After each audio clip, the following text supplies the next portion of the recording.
The 9-month-old checkup is often challenging because those babies are starting to test limits, and I tell parents that as soon as your child starts to test limits, you need to set limits. If you put a child at 9 or 10 months of age in a room with 100 toys and one electrical socket, they head for the electrical socket. And the way that most parents start to set limits is upside down. They say no 20 times, they finally yell and shake their finger, and the lesson learned is backwards. My mom and dad appear to be busy, but whenever I crawl over to the electrical socket or the computer cables, I get 5 minutes of time. And what you want to say is it's the opposite. We read, we play with you, we're on the floor, unless you crawl over to that, or that, or that. Short list, make it a short list. And then we just pick you up and we move you, and we keep moving you, and it's really boring.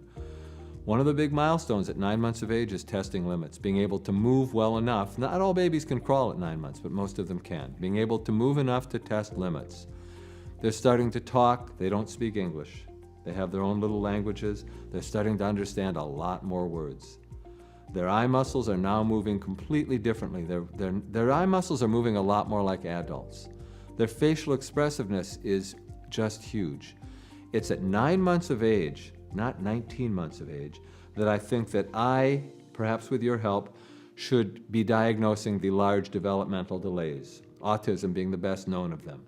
I don't think autism should be diagnosed at 1.5 or 2 years of age. By 9 months of age, as I look at a baby and as you tell me what's going on at home, I should start recognizing social issues. And it's not something like he stares at your face like it's a block of wood.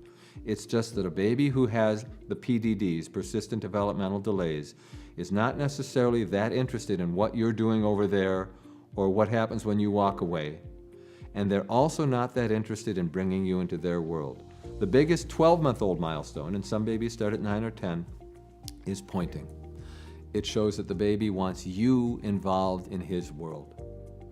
Babies at 9 months of age are testing limits, they're starting to move, their eyes are working great, they're talking, they don't speak English, they're listening a lot harder, and they start having a lot of social interests. They're starting not necessarily to get along with each other, but they're interested in each other in a little play group.